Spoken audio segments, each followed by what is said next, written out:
Hello বন্ধুরা, আশা করছি সবাই খুব ভালো আছো। তো আজকে আমি আমাদের চারপাশটা একটু ঘুরে দেখাবো। সঞ্জীব, অ্যাকচুয়ালি প্রপার নামটা কি? এটা কনগনগুড়ি।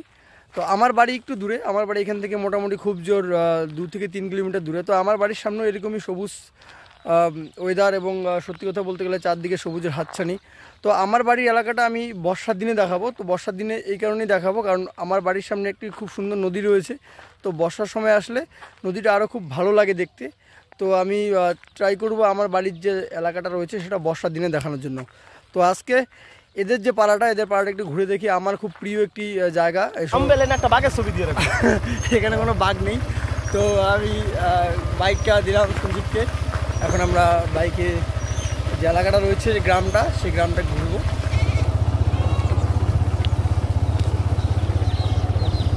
সত্যি বলতে বাড়িতে এলেই ঘুরতে বেরোই। তো এবার সেই অর্থে বাইরে কোথাও যাওয়া হয়নি কারণ যে গরম আর এনার্জি পাচ্ছি না। আগামীকালকেই আবার আমাকে ব্যাক করতে হবে, মাত্র 2 দিনের জন্য এসেছিলাম। তো খুব সুন্দর আমাদের প্রকৃতিটা। সত্যি কথা বলতে গেলে যতবার দেখি ততবার এই প্রকৃতির প্রেমে পড়ে যাই।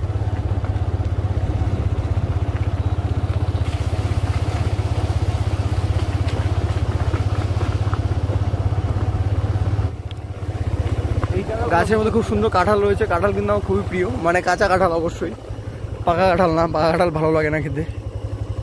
ওই সাঁকোটার ওদিক দিয়ে নিবি। হ্যাঁ,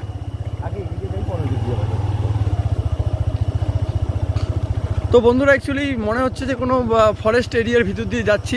আলটিমেটলি এটা কোনো ফরেস্ট এরিয়া না, এটা আমাদেরই লোকাল এরিয়া।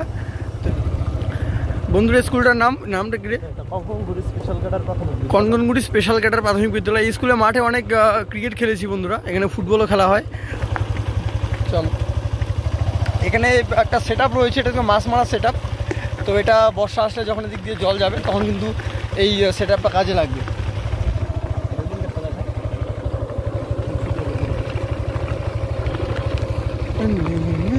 এটা একটা দোকান, অনেকটা টং দোকানের মতো বাংলাদেশে যে দেখা যায়। বাচ্চা কাচ্চাগুলো ক্রিকেট খেলা করতে নিতেছে। হ্যাঁ, বাংলাদেশ দোকান ওই যে দোকানের মধ্যে। এ ভাই, পিচ বানাচ্ছিস নাকি রে? ক্রিকেট সাবাস। তোরা কিছু নেই নাকি?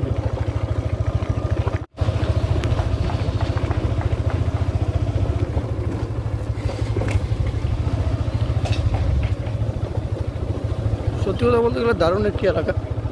এখন একটা সাঁকো পড়বে, সাঁকোটা খুব ভালো লাগে আমার।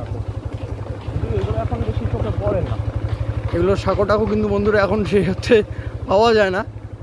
তো এটা আমাদের একটা সৌভাগ্য যে আমরা যে সকল এলাকায় বসবাস করি এখনও এইসব জিনিসের প্রচলন রয়েছে, যেগুলো আমরা শৈশবে দেখতাম এখনও দেখছি। এটাই আমাদের একটা ভালো লাগা।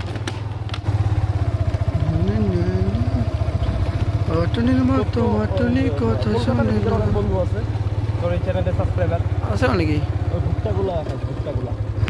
তো এটা হচ্ছে কি ভুট্টা ক্ষেত।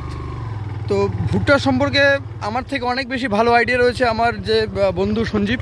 অ্যাকচুয়ালি সে একজন প্রখ্যাত কৃষক, আমি তার কাছ থেকে জেনে নেব অ্যাকচুয়ালি ভুট্টাটা আলটিমেটলি এটা কী কাজে ইউজ হয় এবং এটা এত বিখ্যাত কেন। আসলে ভুট্টাটা এটা চাষ করার পর এটা বেশিরভাগ এটা চলে আমাদের যে মুরগির ফার্ম থাকে, ব্রয়লারের ফার্ম, ওই ফার্মের যে মুরগির খাবার হিসেবে এটা বেশি ব্যবহার হয়। আর সাধারণ মানুষের খাওয়া হিসেবে যেরকম পপকর্ন, তারপর কিছু ভুট্টার কিছু ইসে পাওয়া যায়, ওই বাচ্চারা যে খায় দোকানের মধ্যে বিক্রি হয় এগুলা। কিন্তু এটার দামটা এই কারণেই বেশি যে এটা মুরগির ফার্মের মধ্যে মুরগির খাবার হিসেবে ইউজ হয়। সেটা মেশিনের মাধ্যমে দিয়ে সেটাকে আগে গুঁড়ো করা হয়, তারপর সেটাকে গুঁড়ো করে যেটা ফার্মের মধ্যে মুরগির খাবার হিসেবে এটা ব্যবহৃত হয়। আর এই জন্যই এটার চাহিদাটা একটু বেশি। ওকে, আর এটা দিয়ে অন্যান্য খাবার তো আছেই যেটা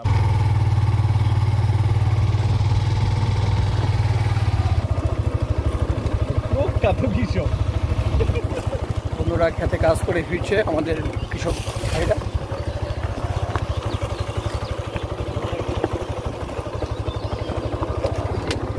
এই গাড়ি আসতে চলা।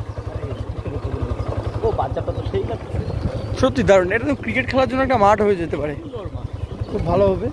এই রাস্তাগুলো খুব সুন্দর লাগে, একদম গ্রামের ভিতরের আঁকা বাঁকা রাস্তা। এই রাস্তাগুলো মনে হয় একদম কাঁচা ছিল, রিসেন্টলি এগুলোতে পাথর ফেলা হয়েছে। আর আলটিমেটলি পাথর ফেললে হয় কি, বর্ষার দিনে একটু কাদা কম হয়, এটা একটা ভালো দিক।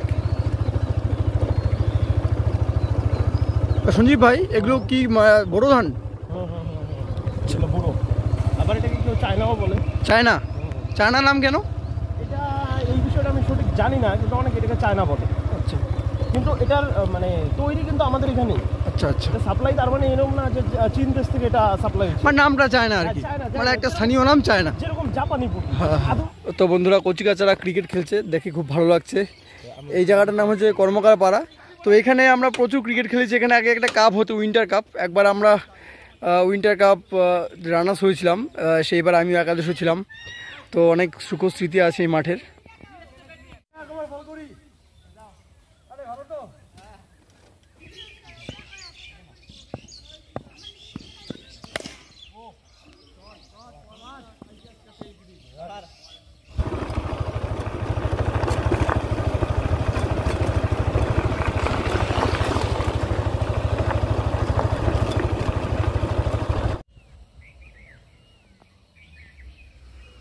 এই ঘরগুলি নদী কিন্তু বর্ষার দিন ফুলে ফেপে বড় আকার ধারণ করে। তো জুম করে দেখানোর চেষ্টা করছি। নদীর চরে একটি খুব সুন্দর খেলার মাঠ। তো আলটিমেটলি আমাদের বাড়ির সামনে যে নদীটি রয়েছে এটা কিন্তু আমাদের বাড়ি থেকে একটু দূরে।